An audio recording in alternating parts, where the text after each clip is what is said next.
But your class is nowhere close yet because there were a lot of people.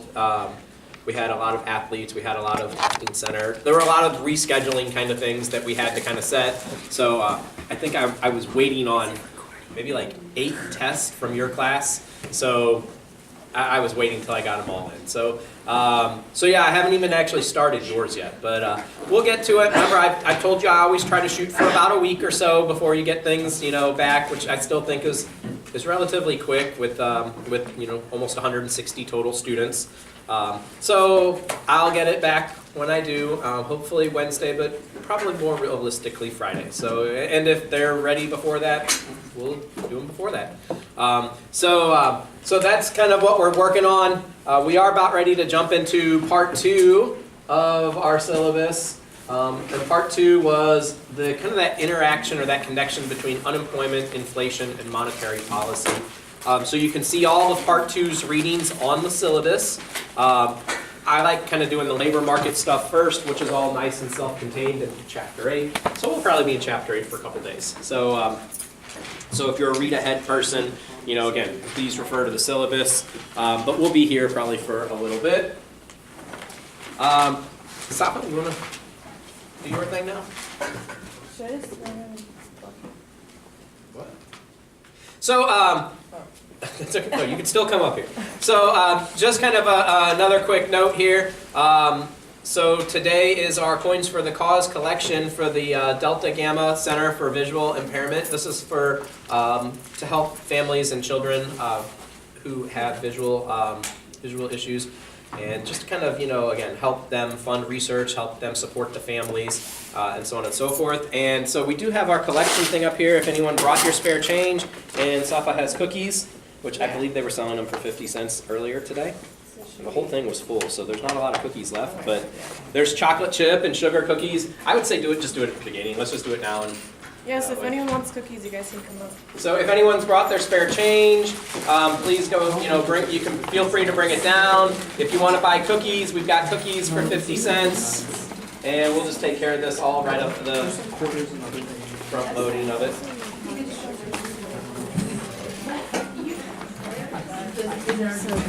Like eyes. Yeah. You can pop the thing off if you want. It might be easier. Cash, I guess.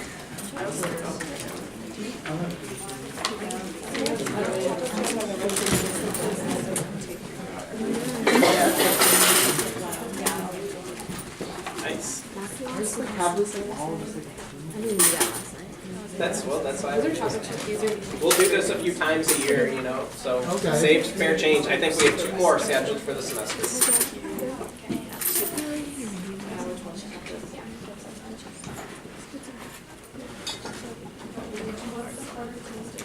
Yeah. Always after when it was like last week.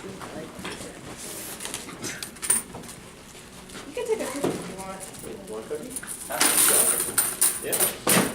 You reckon like $5? Yeah. Nice. I mean, nice. All right. Awesome. Anyone else? Okay. And if you, as the class goes, decide you want a cookie, you can get it. We can do it at the end. Yeah. We're almost out of chocolate chip.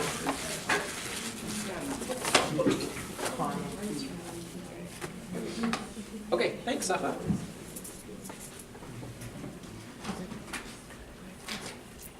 Okay. So I guess let's get going with, we're going to kind of start out the same way we started out part 1. We want even footing. So we're going to have some that I think is review, but maybe it's not review for everyone. But I kind of think that covering some of these basic formulas, basic types, things like that are going to be a little bit of review. But again, we want level footing, so that way when we start going into the theoretical modeling, everyone kind of knows what we're talking about already. So when we start building our labor market, so chapter 8 actually does the labor market kind of first, and then the review second. But I kind of think we'll make it through all of this and be into here anyway by the end. So it should be all right. So whenever we talked about monetary policy earlier this semester, all we did was give it a definition. We said monetary policy was effectively central banking intervention in the economy.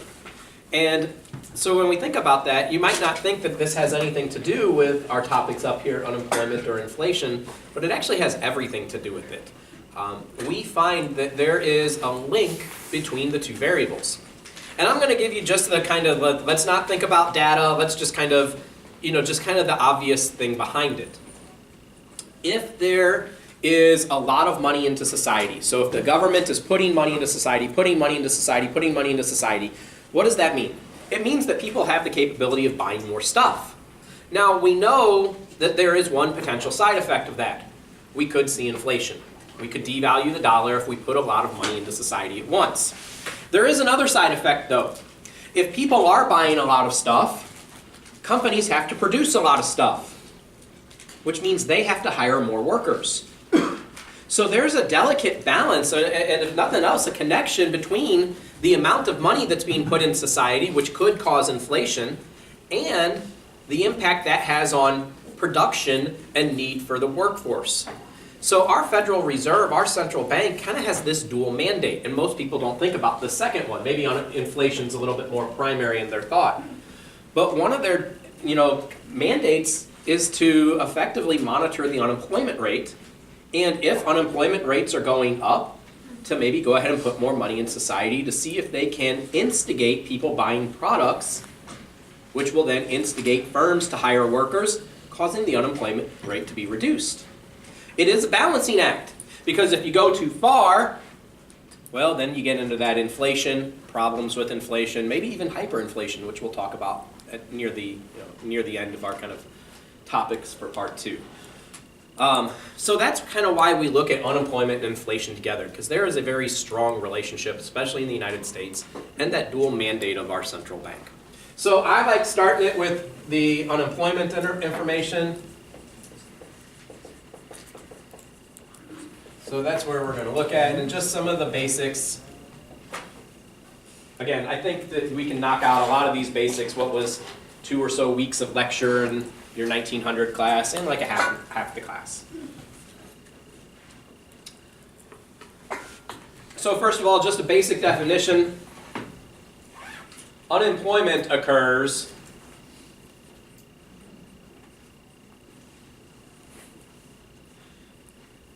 when someone is not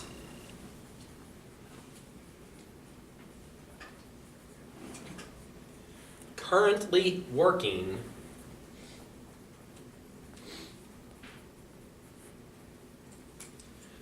but is looking for work.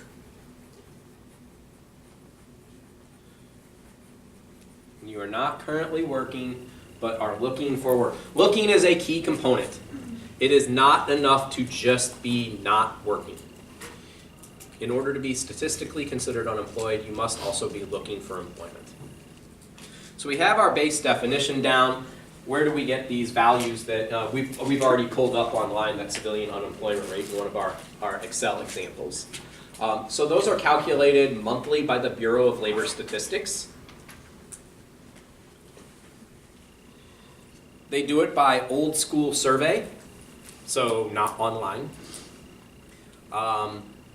They try to do it in person, and if not, they'll do it by phone. For all unemployment statistics, there is a minimum age. You have to be 16. Does that screw up some things sometimes? Yeah, maybe a little bit, but not a lot. Like, are there 15-year-olds that are working that should be counted as, part of labor in the United States? Maybe, but probably not a lot. Are there 16-year-olds, their parents won't let them get a job, even if they want one? So maybe we're artificially counting them as unemployed? Maybe so. Is it a big number that's going to throw our statistic off greatly? Not even remotely. So we do know that, the age gap kind of sometimes creates a few problems, but we don't think it's very many. The reason we picked 16 is 2 reasons, actually. One, that is the average age that most people get their first job, so it kind of makes sense. 2, it's also when you get your driver's license, so you can get to and commute to your first job. So again, it kind of just is that breakdown of first employment and ability to seek work, which is why we pick 16 and not like one of the more traditional measures of adulthood, 18 or 21. Okay, so they're going to survey each household, and they're going to effectively find two statistics. The first one they're going to find is what we call the labor force. I usually will abbreviate this as LF going forward. The labor force is the sum of all individuals who are currently working. The sum of all individuals who are currently working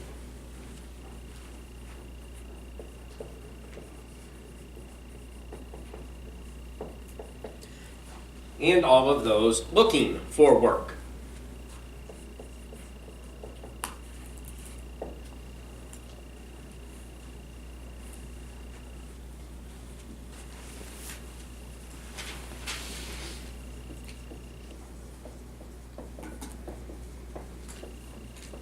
So in shorthand, that definition in a math equation, it's working plus looking.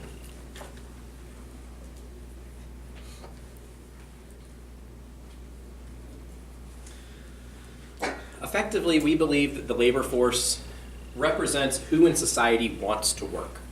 If you're looking for a job, you clearly want to work. If you are already at a job, we assume you want to work, or else you would quit.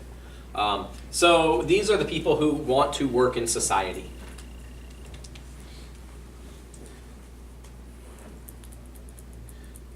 So what do we use this labor force with? Well, there's two additional formulas or statistics that we'll track.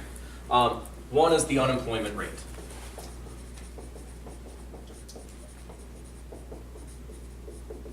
Again, rate, so we know this is going to end up being a percent. The unemployment rate is the percent of the labor force that is looking for work. The percent of the labor force that is looking for work. So once we have this labor force value, we want to know out of this summated total, what percent of that summated total is looking. So mathematically, we're going to take looking and divide it by the labor force. And it is a percent, so we'll multiply by 100.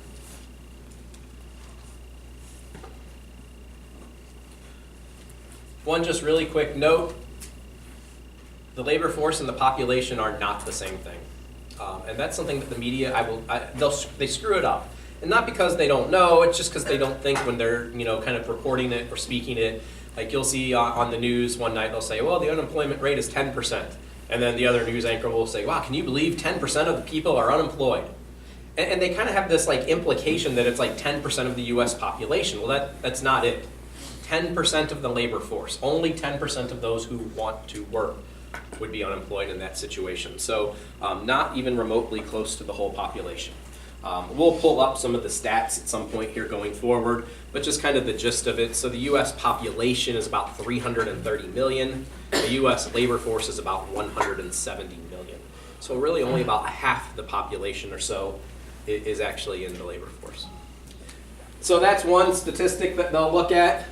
Another one that they'll use the labor force for is called the labor force participation rate.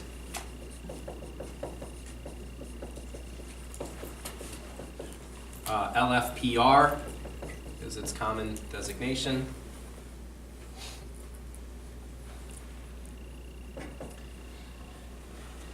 The labor force participation rate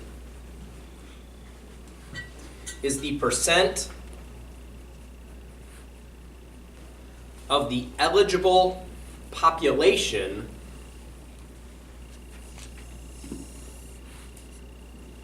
of the eligible population that is in the labor force.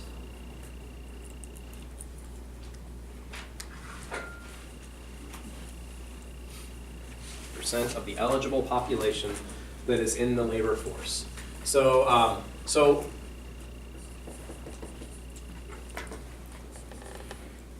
mathematically, our LFPR is going to be the labor force divided by the eligible population times 100.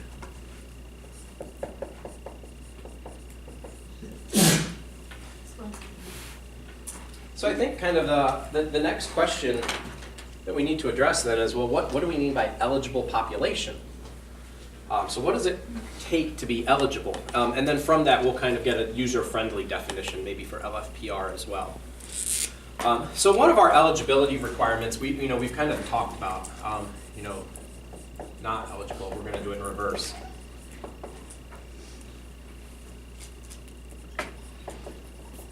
So one of our eligibility requirements we kind of talked about, right? All of our stats are 16 plus base. So under 16, not eligible.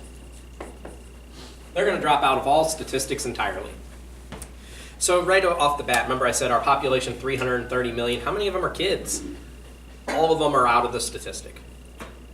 That's a pretty good number. That reduces it really quickly right away. Also not eligible are what we call the institutionalized population.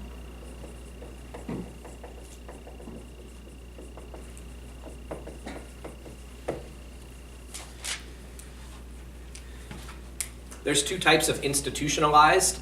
You can be institutionalized in the penal system, meaning you're in jail. Anybody who is in jail, incarcerated, is not going to count in our statistics. And then we have another version of institutionalized that is probably not as politically correct, but keep in mind, when were we developing all of these statistics? The 1940s, politically correctness wasn't high on their list of priorities. So in this institutionalized population, we kind of have a medically institutionalized. Now in the 1940s, that actually meant something. It meant you were in a medical institution because, well, that's what happened. You were put away in some institution and unable to leave that institution. Today, that's not the case, and we have to kind of really expand on what is a medically institutionalized individual. So in the 1940s, any disability is going to lop you out of the statistic. Today, that's not the case. We have definitely learned that people with disabilities are able to work. They can work, and if they can work, we're going to include them in the population. We also would say, well, some people maybe can't work because of medical reasons, but they aren't in an institution. All right, so we got to get into a little gray area. We don't want to count them. If someone is unable to work, even if they're living at home, but they are physically unable to because of a medical issue, we're probably going to consider them institutionalized, even if they're at home. So it's kind of a gray area bar. Do some cases probably fall through the cracks for the statistical purposes? Yeah, probably. We probably misclassified some things. Again, do we feel that it's a lot? I don't think so. I think we've gotten a pretty good handle on being able to assign eligibility in that case. So that one's a little bit kind of a little bit more dicey, but again, we try to include people in the statistic if they're able to work and not if they're not able to work, regardless of their status as institutionalized or not. And then finally, we throw out the military.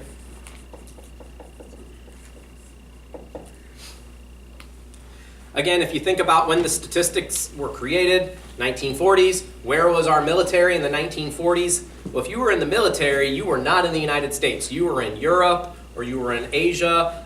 You were fighting somewhere in World War II. So whenever they were coming up with these statistics, they wanted to remove those people from the population. Now you might say, well, wait a minute, weren't they paid? Yes, they still, and that's still true today, right? Military still receive a paycheck. So they were receiving an active paycheck, but in terms of unemployment for the United States, remember why we liked GDP, right? We liked it because we could tie together production and jobs.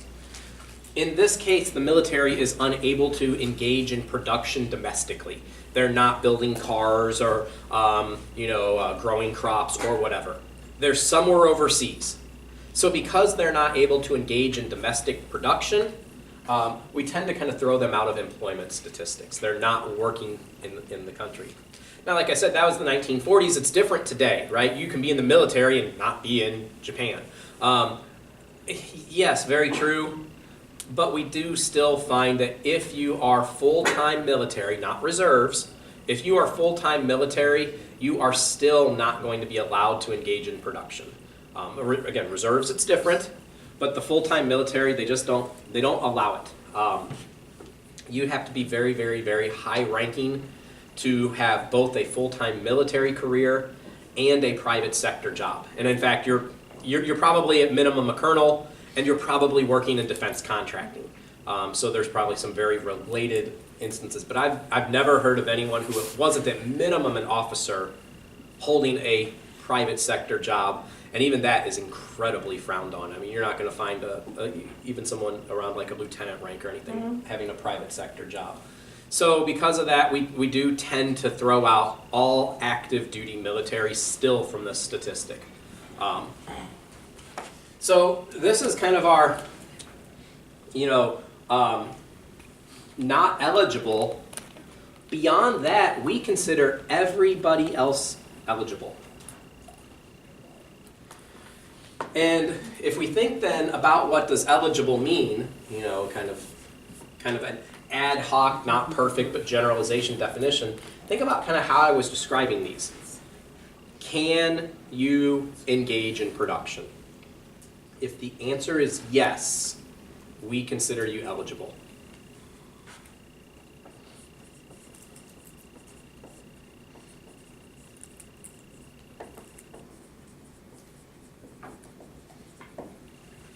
So in terms of thinking about, some classifications, if we think about the labor force, a lot of you guys are not in the labor force. In fact, I would bet at least half of you. Why? Well, because you're students. You're not working, and you're not looking for work. So you're not going to be in our labor force. You're instead focusing on your grades, college career, whatever. You are still going to be considered eligible to work, meaning you can work. I know you can because I see students who do work. So your choosing not to work invalidates you from the labor force and the unemployment rate, but it does not from the labor force participation rate. You're still eligible. Right? Same thing for like stay-at-home parents. They're not going to be in here because they're not working and not looking. But they can work. So we still include them in the eligible population. Retirees, up until the point where they can physically no longer work and fall into here, and lose their eligibility, again, we still consider them eligible. Retirees from their first job can still work. I mean, you've all been to Walmart, right? There's retirees right there greeting you at the door. So, if we kind of think about it in that rationale, a user-friendly definition for this labor force participation rate might be that this represents the percent of society, out of who can work,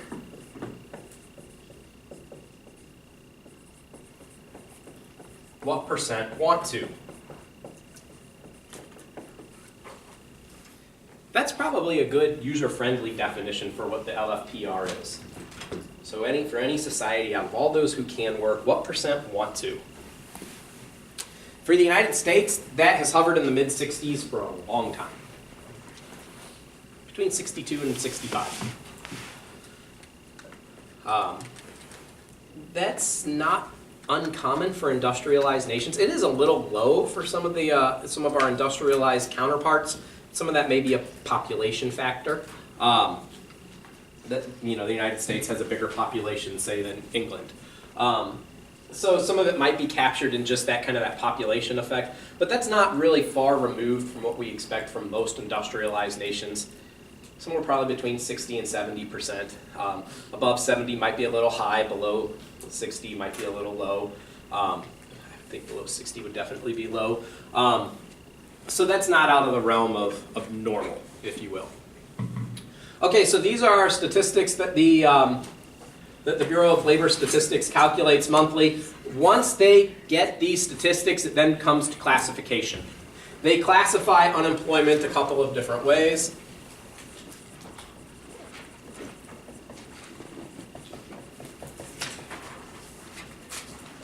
Formally, there are 3 unemployment classifications. Informally, there are 4. And I don't care which way you want to weigh in on it. If you want to say 3 and I'm going to lock one in, that's fine. If you want to say 4, we'll separate it out, that's fine too. So there are three technical classifications. The first one is called frictional.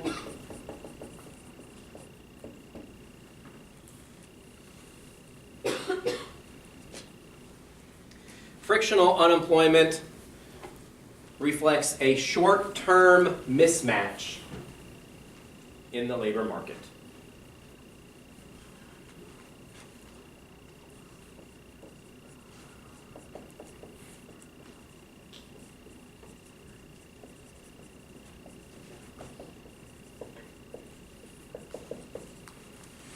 Short-term labor market mismatch.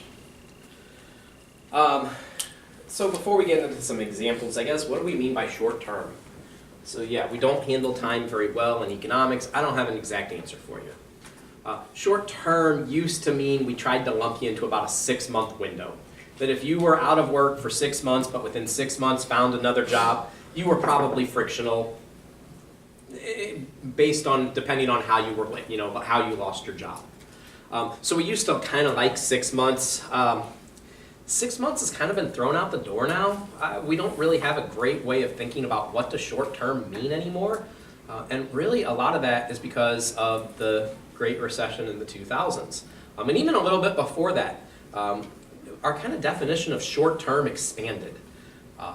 When we started counting, hey, 9 months, that's still pretty good. All right, we're going to say that was short term. In fact, even I've seen now that a lot of them track within a year. That if it's within 1 year, we still might consider that short term. Again, depending on the exact situation.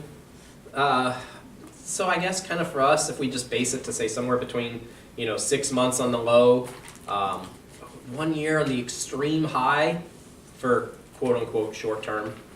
Yeah, sure. And then anything under 6 months automatically, again, probably going to be short term, but you may fall into a different classification based on why you're unemployed. So what are some of the whys? What does a short-term labor market mismatch look like? So some good examples here.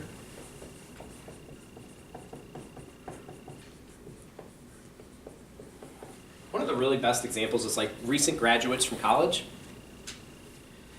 Quite frankly, it just takes time to find a job.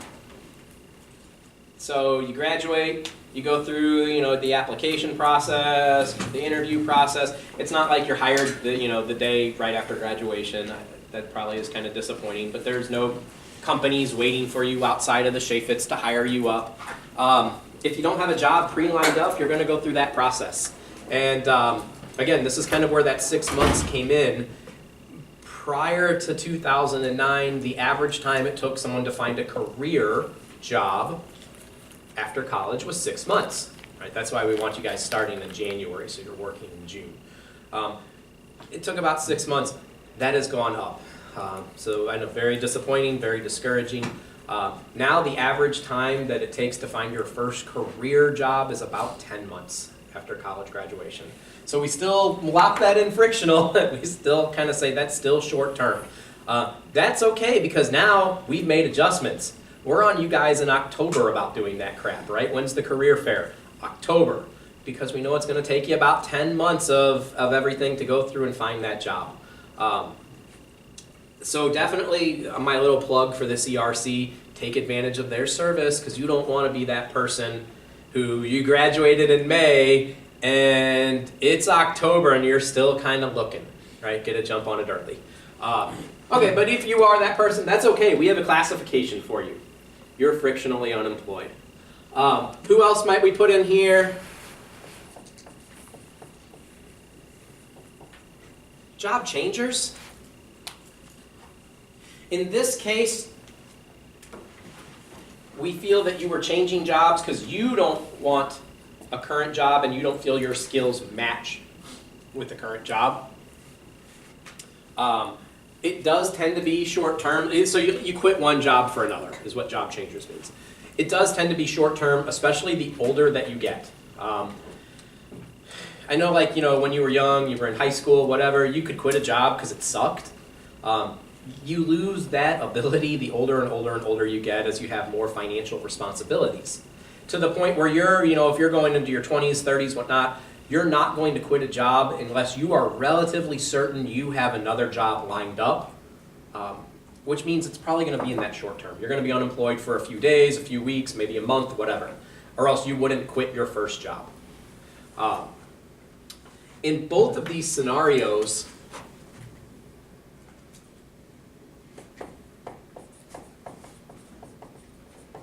the unemployment seems to be somewhat voluntary, right? If you quit a job, you're choosing to quit the job. You were working. Kind of voluntary.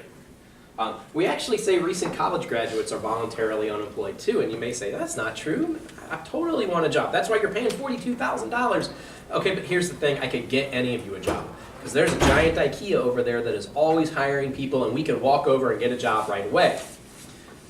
But you choose to not do that because you want a job that is your career. You know, again, you didn't pay $42,000 annually to work at IKEA.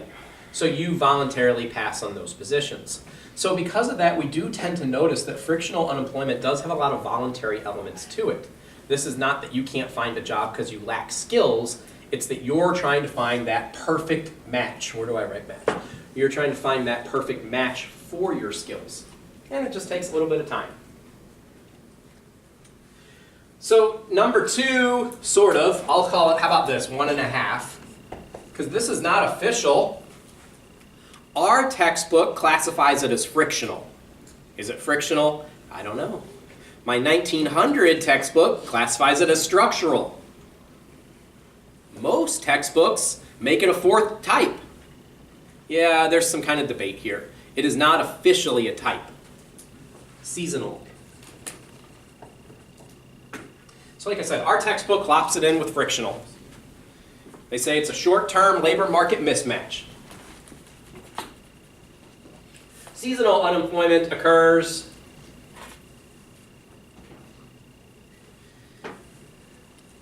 when you are out of work due to a change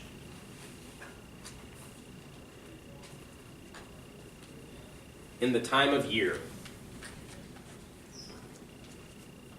You're out of work due to a change in the time of year. So again, all kinds of great examples here. You know, kind of the traditional go-to examples. Yeah, Clay? Is that just affected based on the weather, or is that affected based on like a college student saying like, oh, I can only work during the summer season? No, that's the second example would be okay. Okay. The weather is, so now I have to kind of think through my example because my example was kind of weather-based, but that's okay. We'll give you some other ones because the weather's pretty common. So like this is, you know, if you're a ski instructor, you're out of work in the summer. A lifeguard, you're out of work in the winter, right? Okay, so those are weather-based ones. So Clay, I'll have to go back to my 1900 class example, right? Because it doesn't necessarily have to be weather. It could be whenever a season occurs. So like mall Santas might be out of work in summer. Students might be out of work in winter, assuming they're still looking. Because again, if they're not looking, we drop them out. So assuming they're still looking, maybe they're into this category. So why does our book put this in frictional? Well, our book puts it in frictional, again, because of this idea of it's a short-term mismatch. Terrible. It's going to be cleared within a year. And that we don't have any policy, we don't need any policy. It's going to get fixed within a year on its own, and that your skills of a lifeguard in 6 months are going to match the needs of employers. Okay.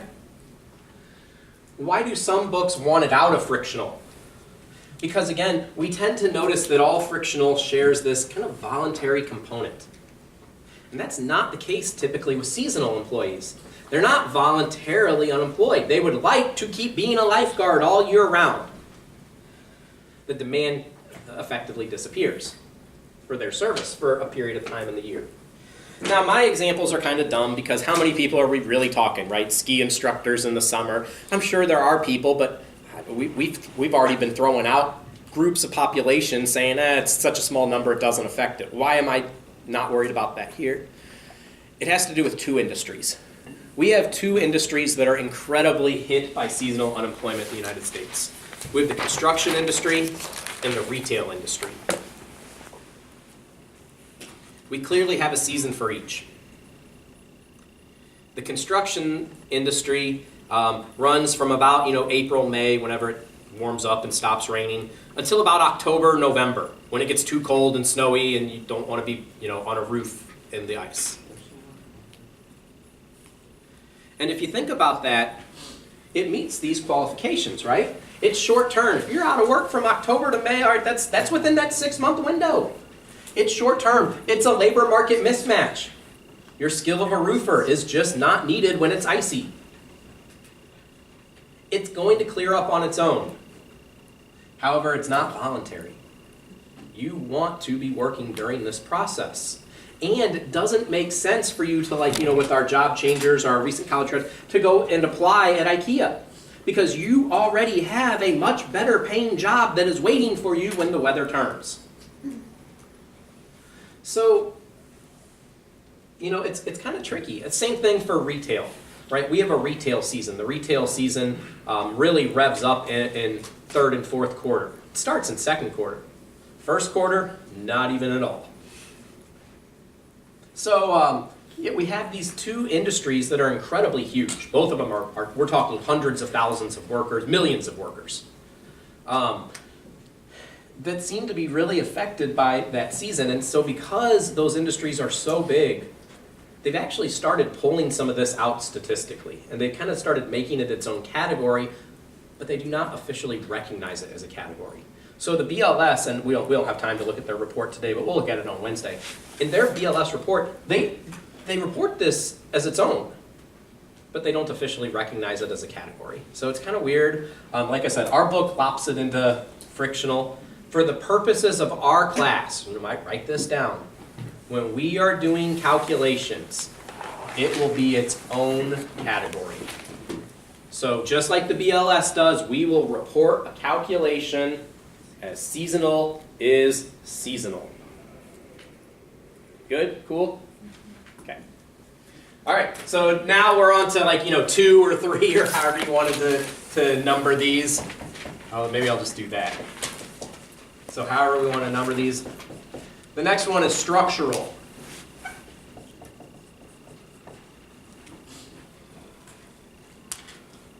Structural unemployment occurs when there is a long-term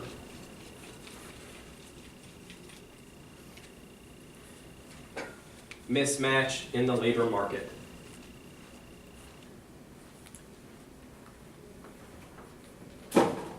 When there is a long-term mismatch in the labor market.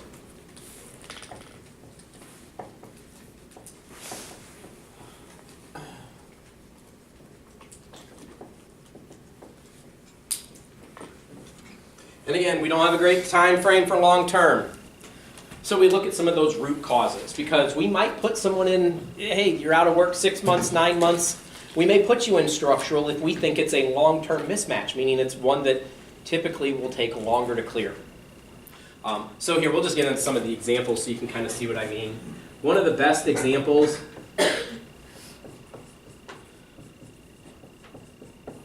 if your unemployment is caused by a change in technology.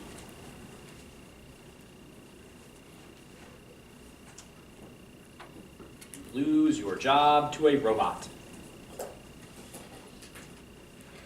Or you lose your job to a new set of computer programs that you don't know how to use, or whatever.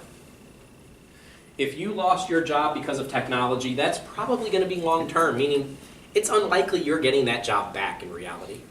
If you're working on a assembly line and your employer decides to automate and he replaces you with a robot, it's not like, in 3 weeks he's going to look at that robot and say, wow, that robot, works 24 hours a day with no breaks. I don't have to do a whole bunch of shifts or pay overtime. And oh yeah, they produce everything exactly identically so there's no errors. Yeah, but I just want to get rid of them and hire you back. It just doesn't happen. They're not going to go back on it. Once they've committed to replacing a worker with technology, that job's pretty much gone. So that's what we mean by long term. It's likely not coming back. And if it does, it's going to take you a long time to find another employer. It's just not going to happen because that technology is going to seep through the entire industry. So even if you go and get another job, odds are within a short period of time, that employer is going to replace you too. So this is what we mean by a long-term mismatch. It's not naturally clearing on its own. So technology cause, that's a really good example. This is also kind of our catch-all category. So there's going to be things, if we're just not exactly sure where you belong, probably going to lump you into structural. But we have then things like policy causes.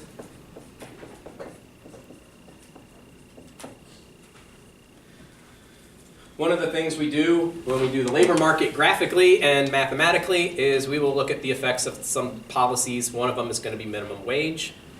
We know the minimum wage causes unemployment.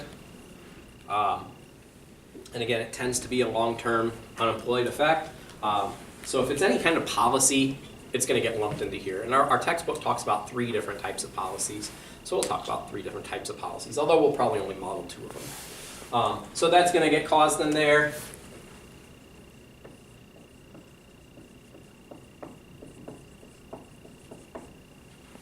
We put demand-caused unemployment in here.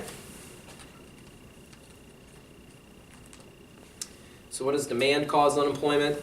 Society changes their demand for products, and firms have to retroactively adjust.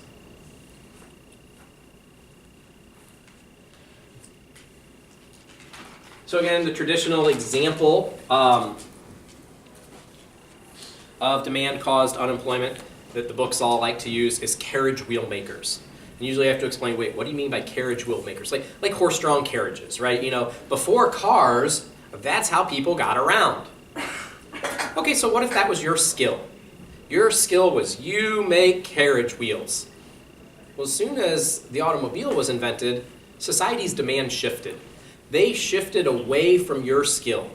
So employers aren't going to pay you for your skill because no one wants to buy your product.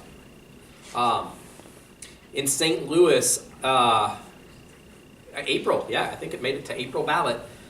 They are voting on whether or not to outlaw the little horse-drawn carriages downtown. So if you were a fan of the little horse-drawn carriages and your actual residence is in St. Louis, you might want to go vote on that. I don't know, I could personally go one way or the other because I really hate getting stuck behind a horse, you know, on Chestnut, which is a huge road.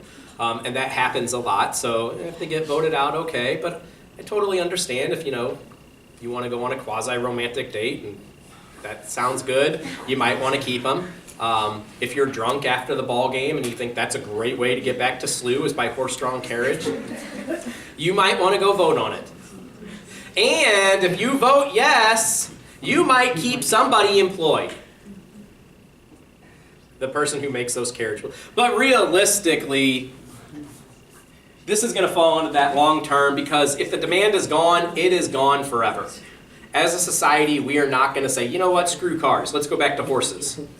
It's not going to happen. That demand is gone.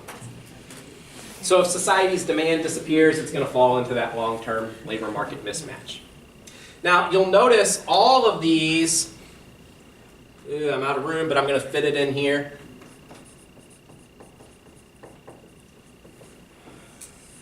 All of these tend to be involuntary.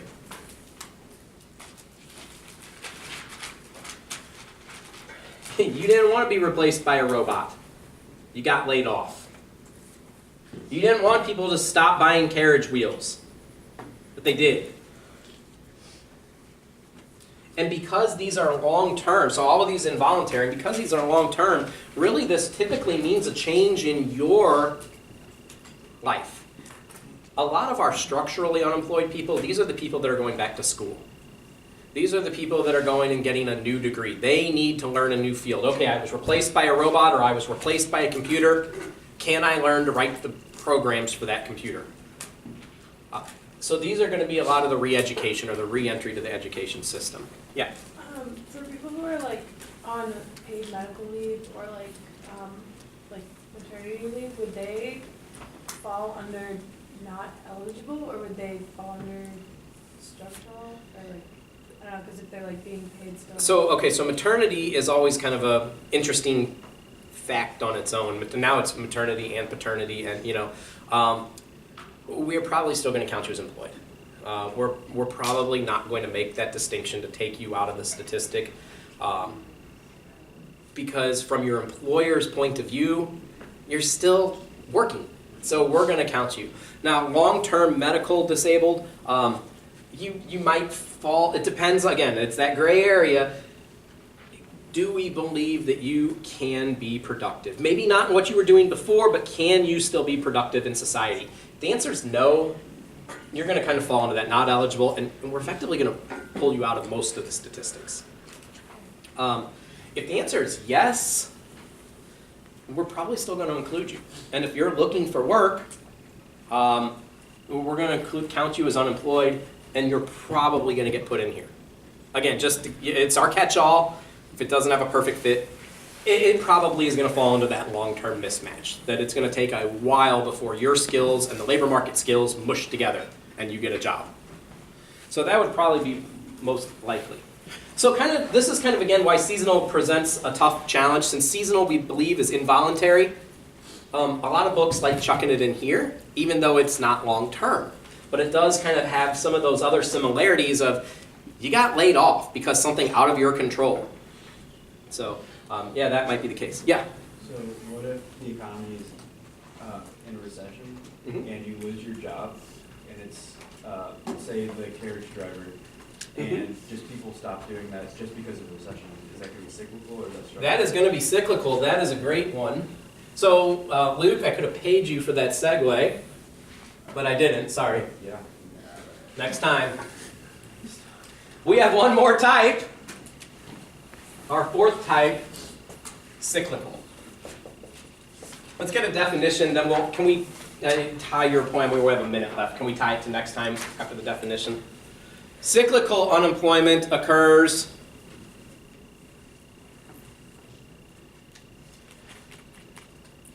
when you lose your job due to poor economic conditions.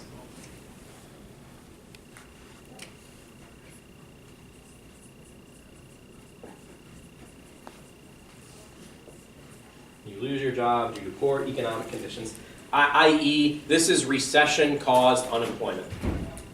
So Luke brought up a good point. How do we classify effectively a demand cause here? And this is still technically demand, because demand changes in a recession. We have to rectify that. That's what we'll do at the start of Wednesday. And then, here's where we are. We're going to be moving into the graphs and math of Chapter 8 pretty early on Wednesday, okay? Great segue. I like that. That needs to happen every class. That was perfect. What if it's like college students, but like they're also in a recession?